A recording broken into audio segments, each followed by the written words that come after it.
Hey, everybody, and welcome back to the Podcast Answer Man, the podcast about podcasting. My name is Cliff Ravenscraft, and this is a production of the Generally Speaking Podcast Network.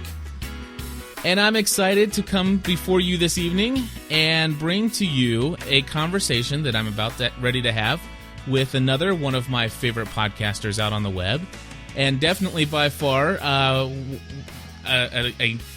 an awesome Christian witness on the web when it comes to the area of podcasting.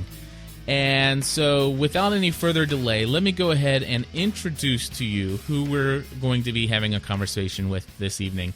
His name is Steve Webb, and you may have already heard of him. He's very popular. He's been interviewed by lots of people out there, has many shows. In fact, Steve Webb has the entire Lifespring family of podcasts, 11 shows in total, and seven of those shows he actually does himself. He has one show that is a seasonal Advent-style show that he does, and he also produces 3 other shows. I believe one of them is that his wife does, so he produces that for her. And I believe, if I'm not mistaken, and I'll let him correct me if I'm wrong, but I believe that the Lifespring podcast was the very first Christian podcast, a full-blown real podcast that was not broadcasted sermons.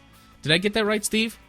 That is correct. Well, welcome to the Podcast Answer Man, and I'm going to ask people to bear with us. Skype was not working this evening, and so at the very last minute, we've decided to go with Google Talk to get this connection. Steve, why don't you start off by telling us just a little bit of a more personal side of yourself? Thank you, Cliff, for inviting me to be on the show. I'm really excited about this. I'm honored to be on the show with you, Cliff. Thank you for that. A personal thing about myself. Well, let's see. I'm a dad. I've got 3 sons, 24, 15, and 13. And that takes up an awful lot of my time other than podcasting. And I'm married, of course, to the lovely Lady Leanne. We've been in business together for we've been married for nearly 20 years, and we've been in business for that whole time. We do windshield repair. We don't replace windshields. We fix them when they get broken. And she works that with me, and she does the podcasting thing with me, and she's the best thing that ever happened to me other than meeting Jesus Christ. That is awesome. So, and it's kind of funny because I've actually just learned that about you. I've been listening to your podcasts for just a little over a year now. Wow. And outside of windshield repair, you're very involved in podcasting, and I'd like to ask you how you got started into the area of podcasting. I used to be involved in Cub Scouts with my youngest son, Timothy, and we were on a Cub Scout backpacking trip in Joshua Tree National Park out here. It's in the middle of the desert, but it's a nice place to go if you're a Cub Scout and you want to get away from things. And one night, when we were camping, about 2:30 in the morning, I woke up, and I began to have my mind filled with all these ideas for this podcasting thing. And I had heard about 3 or 4 weeks earlier an interview that Leo Laporte did with Adam Curry on Leo's local radio show here at KFI, or the Techland KFI. I didn't know who Adam Curry was because I had not been a big MTV fan, but I had been in radio years and years ago. So here's Leo and this guy by the name of Adam Curry talking about this thing on the internet that's sort of kind of like radio but not, and it just kind of piqued my interest.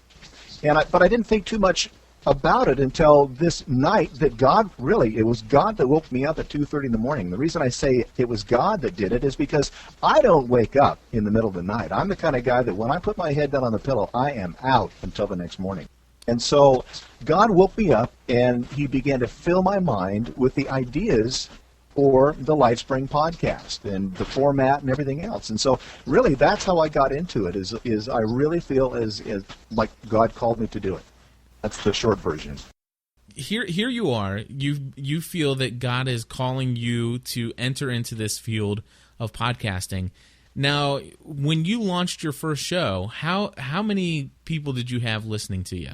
Oh, golly, that's a difficult question. I don't know that I've ever thought about how many people were actually listening, but the reason I know that it was something that I was supposed to do is that very same week, within days of putting the first show out, I got an email from a person in Chicago, and here I am in Southern California. I thought, oh, this is cool, all the way from Chicago. And she told me how God had used this podcast to help bring her back to himself. She had been a dedicated, devout Christian earlier in her life, but she had fallen away. And the whole story is really quite miraculous, but boil it all down, she picked up her iPod, a brand new iPod, and she has no idea how the show got onto her iPod, but she listened to it. And it encouraged her to come back and reignite her relationship with Jesus Christ. And so that told me, Steve, you're doing the right thing. And then the following week, I got an email from a fellow in Sweden. And he said, Steve, how do I know what's right? He says, I'm reading the Quran, I'm reading the Bible. How do I know what's right?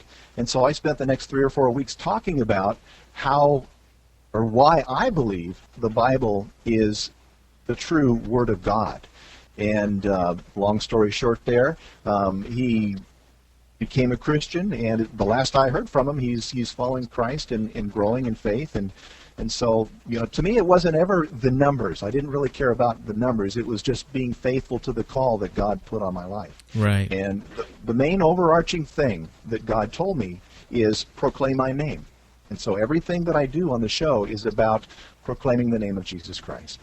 That is very exciting. And I also have recently come to the realization, and it came to me early on, I actually am working as an insurance agent, and I make a pretty decent income.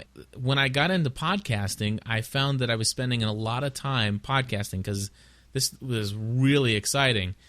And I wanted to do it as a ministry tool. And one of the ways that I actually decided to do this was after reading a book. Have you ever heard of the book by Dick Staub called Too Pagan, Too Christian? No. It's an excellent book, and it talks about the fact that many times we get caught up in our Christian circles and we only talk about Christian things with Christian people, and we're not really interacting with the outside world at all. And he said if we really wanted to live like Christ, we would actually find ourselves being in the middle of two different areas. One where we would actually live a life that seemed a little bit too pagan for some of our Christian friends, such as when Jesus was often said, why does he hang out with drunkards and prostitutes? That's not right. And then, of course, he would also be accused of being too religious or for the pagans out there, for the non-Christian people. And that's where we need to be living our lives. Absolutely. That's exactly the message, really, that God gave me that night in Joshua Tree. My show has never been for Christians specifically. I mean, I'm thrilled that I have Christians that listen and whom I interact with and I've developed friendships with through the show. But Lifespring has never been primarily about them. That's why I didn't want to do a show that was just repurposed church sermons. God said that when he was talking to me that night, he said the very first mass medium was the Gutenberg Bible, and he says, I want to be a part of that, but I want you to reach out to people that are kind of, questioning the whole God thing, and they don't really know who Jesus is, but they're curious, they want to know. And so I always make it a point on my show to try not to ever use, Christianese. I don't use, church buzzwords. I try to make it very accessible for people that weren't brought up in the church and who aren't Christians. I try and, make it very easy to understand. And so, exactly what you're saying. We need to be for them. Obviously we have to be different in terms of our behavior.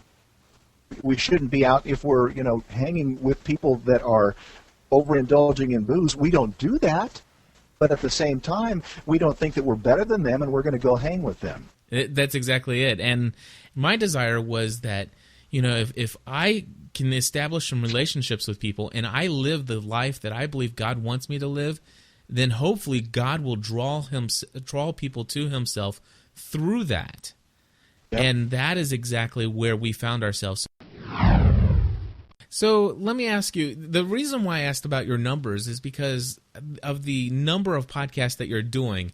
It seems to me, and I'm going to ask you, do you have a desire to do this full-time one day? Oh, I've never made that a secret. Absolutely, I do. Yeah. I'm 52, and the windshield repair gig is getting just a little bit difficult for this body. I've beat it up pretty bad over the years. I was in construction before that. I've been a bricklayer, I've been a carpenter, I've been a ski patroller, and it's time for me to slow down. And I would certainly love to be able to do this full time, give my body a break. But this is where my passion is. I mean, I don't get up in the morning and say, "Oh boy, today I get to go repair windshields." But boy, every Monday is my podcasting day, and I know that when I wake up in the morning, I can spend all day long doing my shows. And boy, to me, that's where my passion is. What kind of things would need to happen for Steve Webb to make the next step to where you could do this full time? Well, we need to get more sponsors on the shows. That would certainly help. I recently put some donate links on the website, on the show notes pages. But it's gonna be a God thing, because I think in order to make the kind of income that we need to replace what we're doing in our 20-year-old business, so we're doing pretty well after 20 years at this, almost 20 years. It's going to be a God thing, and I don't know how he's going to bring it together.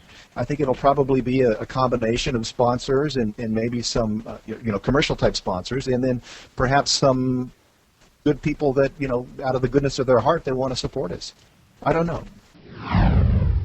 Well, let me ask you a couple things about your equipment. Obviously there are a lot of brand new podcasters that are listening to this particular show, and they're just now getting into the field of this. Now, your show, you had mentioned that you had some radio experience. Tell us a little bit about your radio experience. Oh, that's totally not on the air type stuff. This is way back, and this is before some of you were born. We're back when radio was new. No, not quite that early, but 1979, I started working for an FM station in San Bernardino, California, helping to sell radio advertising. And within 3 years, I was the sales manager they had both an AM and an FM radio station. So I sold radio advertising. I did some production, wrote the spots, recorded them, and put them out on the air. But I was never an on-air personality. But people have told me, for most of my life, "Hey, Steve, you've got a great radio voice." So I guess that's just something that God saw ahead for podcasting. I don't know. When I started listening, there was I had, before I actually got into podcasting at all, even before I heard my very first podcast, I had listened to XM Radio, and there was a Christian podcast, or not, a Christian radio show that was like a call-in style show, and it's very similar sounding to your Lifespring podcast. And in fact, after I had found out about podcasting, it took about a month before I came across your show, and I'm sitting there thinking, that's that guy from XM Radio. And so your show is very well professionally produced, and you do seem to have that natural radio voice, I guess, if you will. To me, that's funny, because when I hear myself, I don't hear that at all. But no, I guess it's just a gift from God, and that's great. I'm glad that people like to listen to it. Now, as far as the equipment that you use, what are you using now, and where did you start out? Well, let me go the other direction. I'll start where I started out. The pastor at my church has always been just so supportive. When I first started the show, he let me, put the files up on the church website. I was the webmaster, so I was the only one that knew how to do it anyway. But he said, "Sure, if you want to put your files up there, that's great." And he let me use the equipment at the church. And so I would bring we had an SM58 up front, at the front of the platform, and so I bring it back to the mixing board in the back, and I'd hook things up and just use the stuff that was at the church. Ran through about a 24-channel mixing board, and there were some compressors and stuff like that they had set up. I didn't know how to work them at all, but I just knew how to, hook my notebook up to the computer there and the mixer and recorded it that way. After a while, it got kind of old driving back and forth to church to do the show, and we were blessed by a gift to be able to buy some equipment for here at the house. And so now what I have at the house is, for the mixer, I've got a Yamaha AW16G digital audio workstation. If you're thinking about buying one of those, I would highly recommend against it. If you're getting into podcasting now, don't get this one. The learning curve is much too high, and they're more expensive than you need to have. So don't get a Yamaha AW16G, but that's what I'm using. I record into my little notebook. It's a little Fujitsu Windows machine. I tried running it through my brand new Mac Mini a couple of months ago, but I'm not really happy with the Apple version of Audacity, which is what I'm using for software, by the way. So I'm back on the PC for recording, but I just use the notebook for recording onto. For the editing, I use my desktop computer, which is an AMD processor computer, a little real nice dual-core AMD. And the microphone I use is it's new. I've only had this one for maybe 2 or 3 months now. It's a Heil PR40, and I'm loving that. I love the Heil PR40. I have 2 of those here in our studio. I was reading that on your website. Yeah, it's a great mic. Before that, I had the MXL 990, which I think I read you had as well. Mm-hmm. That 990 is a nice microphone for inexpensive, got a good sound. So, for the podcasters that are out there trying to, just get started and don't have a lot of money, that's a great microphone to start with. Yes, it is. So, okay, so you started out with, the equipment at church, which actually is far superior to what a lot of people are starting out with in podcasting. And I'll just reiterate, and we've mentioned this several times, you could literally start with your computer, laptop, or your desktop and a $5 microphone from Walmart and your headphones that you probably already have, and record your first show using Audacity. So you don't have to go all fancy with all this mixers and equipment. But if you get into this and you kind of get the bug for podcasting, I can guarantee you that those things won't satisfy you for too long. Now, Steve, let me ask you, how did you make the jump from one podcast to 11 shows? I think I would just call it insanity, to tell you the truth. I mean, it takes so much time. And I have to be, 100% honest, too. I don't do all 11 shows every week. There's no way that I could do that. Right now I'm doing, the newest show is the Lifespring Family Bible, and that's a daily reading of the Bible. I'm reading through the Bible in 1 year. And that takes a tremendous amount of time. And so there's no way that a guy could actually do 11 shows. But, I would go along and I would get an idea for a show. And it actually started, let me see. The second show that I started was a show called In Touch with God's Character. And that came about because I was thinking one day about all the different manifestations or aspects of God's character. He's our Father. He's our protector. He's our rock. He's our shield, and all these things. And I thought, that would be really kind of a cool little short devotional type podcast. Take one of the names of God and talk for about 2 to 3 minutes about that aspect of God's character. And I think that, if I remember right, that idea came from one of my shows, and I just kind of expanded upon that and started In Touch with God's Character. Then, let's see, for one Christmas, I did, on the Lifespring show, the main show, I did a music show. And I thought, well, that was fun. Let's do a music show. And then that one came along. One day I was shopping at Costco, and I saw this book called Then Sings My Soul. And it was a book on hymns, the great hymns of the Christian faith. And I picked it up and I started paging through that. And each entry was a page long. And I thought, well, that would be a great show. Talk about some of the hymns. Because I love the hymns. Even though, some of the praise music that's out now is wonderful and it really does draw you into worship. Some of those old hymns are just so rich in faith and doctrine and in teaching. And so I got in touch with the author of that book and asked him if I could use his material, and he said, please do. And so he's been, letting me use his book, and I interviewed him for the show, and so that's how Lifespring Hymn Stories was born, and, things like that. The Advent show was not my idea at all. It was the idea of a listener of mine, James Cooper, in the UK, and we've been corresponding back and forth now for almost 2 years. And he said, hey, Steve, I have this website called whychristmas.com. How would you like to do a podcast together? And so that's how that show was born. So, I get ideas and I just have to run with them. And I have to tell you, it's not because I get the idea and I say, let me do it. I get the idea and I say, let me think about it for a while. And I pray about it. And if God just continues to build the idea in my mind and in my heart, I feel like it's His leading to do it. And so I do it. That is amazing. And so I really like a couple things that I'm hearing here that I'd like to point out and draw out for those who are thinking about podcasting.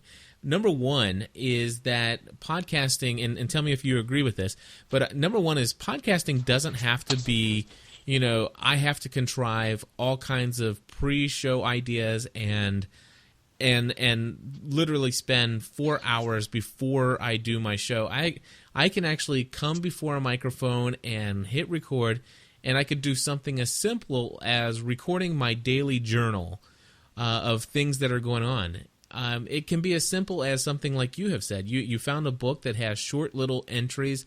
You had the appropriate copyright authorization to go ahead and use that material. I mean, there is a plethora of things that people could do out there if they make the right phone call or send the right email, make the right contact, that they can get the approval to do a podcast on just about any subject or any topic out there. And it's as simple as really just doing it. Yeah, I know one of the questions coming up is what would be a tip or two for a new podcaster. I would say that it has to be something that you're passionate about. You need to be able to just talk about it.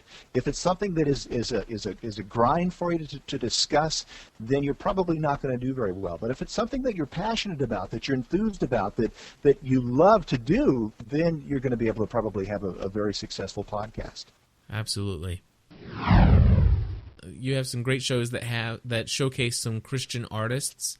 And where are you finding that music? And how are you getting the authorization to play those in your song or in your shows? Well, of course, some of the music comes from the Podsafe Music Network. I mean, that's a no-brainer. That's easy to get the music there and get the authorization. If it's there, then it's free to use. Another place is IOTA or Promonet.com. And those are tracks that are pre-approved to run on a podcast. One of the very first places I ever got any music was a place called IndieHeaven.com, and that's INDIE Heaven, IndieHeaven.com. That's where it's all Christian music, and that was before there was any Podsafe Music Network or anybody else. And so when I found music there, I would have to write to the artist and ask for his approval, his or her approval, and really that was a very cool way to do it, because some of those artists that I got okays from are still friends with me now. Jimmy Bratcher was one of them. I'm the guy that brought Jimmy Bratcher to podcasting, and we're still friends. As a matter of fact, there's something coming up later in the year with Jimmy Bratcher that everybody's going to be hearing about it. But that's all through Indie Heaven and the relationships that I built there. I'm finding artists now also on MySpace. So, there's a lot of places that you can find it. A lot of times artists will write me and say, hey, Steve, I've got this track. Would you take a listen? Would you play it on your show? So there's a lot of ways that you're getting it. Very cool. One of the questions I frequently get asked is, where do I find audio clips and bumpers? I mean, obviously the music.podshow.com, the Podsafe Music Network, and some of these other places you've mentioned will have some instrumental kind of musics, but as far as bumpers and stuff like that made for kind of audio productions, do you have any place that you've had luck finding those, or how did you find some of the stuff that you use in the background while you're talking, things like that? Well, some of them, yes, I got from the PMN. Some of them are some of the artists that I've talked about that I learned about through Indie Heaven. But there are also commercial places that you can go, places that do just this kind of a thing. And the company that I have talked about before on other shows, I never talk about them on my show because it's just not what the show's about, but there's a company called Digital Juice, and those guys have some absolutely phenomenal product for relatively reasonable prices, and they're always running some sort of a special, so digitaljuice.com is a great place to go for that. That's great. Matter of fact, I have not heard that one of Digital Juice, so I'll be checking that one out, and I'm sure our listeners will. And another place that I like to point people to, and it's kind of expensive, but I mean, for something that's going to be the theme song or opening for your show, it's really reasonably priced for royalty-free music, and it's musicbakery.com. I'll say, I haven't heard of that one, so that's good that we're having this discussion. There you go. So, yeah. Now, let me ask you, where do you see podcasting going in the future? Now, we've talked about what your desire is, and obviously I think it's quite aware, everybody's aware that that's my desire, to do this full time. Where do you see podcasting itself in the future going? Well, I see it growing. However, if we're ever going to see podcasting really get into the mainstream, we're going to have to make it as easy as turning on the radio, and it's not there yet.